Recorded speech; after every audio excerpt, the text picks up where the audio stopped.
तर युद्धासंदर्भातल्या आणखी अपडेट्स आणि काय नेमकं या संदर्भातलं विश्लेषण आहे जाणून घेऊया. सतीश ढगे सर आपल्याबरोबर जोडले गेलेत. ढगे सर नमस्कार. आणि आपण बघितलं आता इराणला दिलेली धमकी अमेरिकेनं आणि इराण काही तयार नाहीये, मान्य होत नाहीये.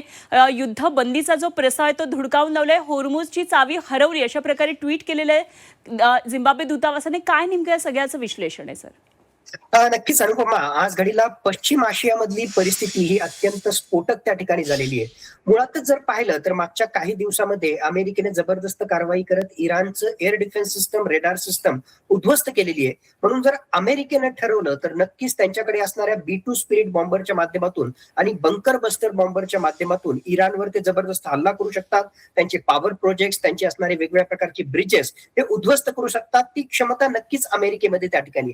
पण खरोखरच अमेरिका तसं करेल का? मला जे आहे अजूनही त्याविषयी साशंकता आहे. मुळात अशा प्रकारची धमकी हा कोअर्सिव्ह डिप्लोमसीचा भाग आहे, म्हणजे जबरदस्त अशा प्रकारचं दबाव तंत्र आहे ज्याच्या माध्यमातून इराणला निगोशिएशन टेबलवर आणणं आणि अमेरिकेच्या बाजूने ज्या काही गोष्टी आहेत त्या जास्तीत जास्त हासिल करून घेणं असा डोनाल्ड ट्रम्पचा त्या ठिकाणी प्रयत्न असावा. कारण जर खरोखरच असा हल्ला करायचा अमेरिकेने ठरवलं तर अमेरिका तर हल्ला करू शकतो, पण त्यामध्ये अमेरिकेचं प्रचंड प्रमाणामध्ये नुकसान आहे. पहिली गोष्ट, हे हाय रिस्की असं ऑपरेशन असणार आहे. मॅसिव्ह एअर स्ट्राईक जरी त्या ठिकाणी केले तरी त्यामध्ये मोठ्या प्रमाणामध्ये अमेरिकेच्या लष्कराची सुद्धा म्हणजे एअरफोर्सच्या पायलट्सची, त्याचबरोबर क्रू मेंबर्सची जीवितहानी त्या ठिकाणी होऊ शकते. प्रचंड प्रमाणामध्ये वित्तहानी आहे. दुसरी सर्वात महत्वाची बाब म्हणजे अशा प्रकारच्या पॉवर प्रोजेक्ट्सवर हल्ला करणं हे जिनिव्हा कन्व्हेन्शनच्या अनुसार म्हणजे आंतरराष्ट्रीय मानकाच्या विरुद्ध आहे. म्हणजे हा एक प्रकारे डोनाल्ड ट्रम्प यांच्या विरुद्ध यांच्याशी संबंधित युद्ध गुन्हा त्या ठिकाणी ठरतो. तिसरी महत्वाची गोष्ट, ऑलरेडी IRGCनं स्पष्टपणे निर्देश त्यांच्या जनतेला दिलेले आहेत की अमेरिका पॉवर प्रोजेक्ट्सवर, ब्रिजेसवर अशा प्रकारचा हल्ला करणार आहे.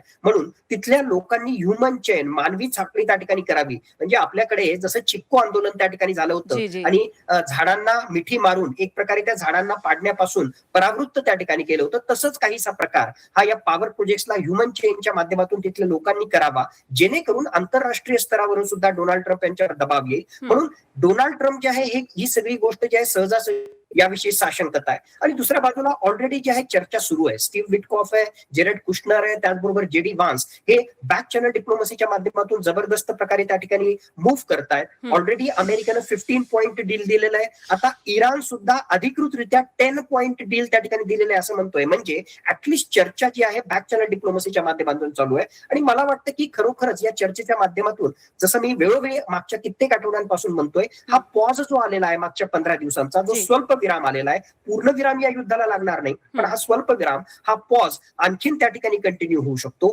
एका बाजूला अमेरिका मुख्यतः त्याला जे इराणकडून हासिल करायचंय दाखवण्यासाठी की आम्ही जिंकलो, की इराणला जे आहे न्यूक्लिअर वेपन्स बनवण्यापासून आम्ही परावृत्त त्या ठिकाणी केलं. इराण तसंही जिनिव्हा टॉक्स मध्येच त्यांनी सांगितलं होतं की आम्हाला न्यूक्लिअर वेपन्स त्या ठिकाणी बनवायचे नाही, तशा प्रकारची आमचा प्लॅन त्या ठिकाणी नाही. दुसऱ्या बाजूला इराणचा आता प्रयत्न असेल की जास्तीत जास्त आर्थिक निर्बंध त्यांच्यावरचे जे लादलेले आहेत ते त्या ठिकाणी सुटावेत. दुसरी महत्वाची गोष्ट, स्ट्रेट ऑफ होर्मुझच्या सामुद्रधुनीवर त्याचं वर्चस्व त्या ठिकाणी राहावं. आणि त्या अनुषंगानं ओमानची आणि इराणची चर्चा सुरू आहे. त्या डील मधून काही जर निघालं तर एक प्रकारचा विन विन फॉर्म्युला त्या ठिकाणी निघू शकतो. कुठेतरी मला वाटतं की दोन्ही बाजू आपल्या पारड्यामध्ये कशा जास्तीत जास्त गोष्टी पाडून घेता येईल यासाठी या चर्चेच्या माध्यमातून प्रयत्न करतायत. आणि तसंच त्या ठिकाणी व्हावं, याला पॉज लागावा, हे सगळ्या जगाच्या अर्थव्यवस्थेच्या आणि एकूणच इराणच्या, अमेरिकेच्या आणि जगाच्या फायद्याचं त्या ठिकाणी ठरणार आहे. म्हणून आशा करूया की काही ना काही डिप्लोमसीच्या माध्यमातून निघेल. पण जर असंच झालं नाही तर दुर्दैवानं माझ्या मते काही दिवसानंतर अशा प्रकारचा विध्वंस सुद्धा आपल्याला पाहायला मिळू शकतो. पण अशी आशा करूया की डिप्लोमसीच्या माध्यमातून हे असं काही होणार नाही आणि हा स्वल्पविराम आणखीन काही काळासाठी या युद्धाला लागू शकेल. खरं, आणि हा स्वल्पविराम आपल्यासाठी दिलासादायक ठरू शकतो, त्यामुळे असाच वाढावा अशी आपण आशा करूया.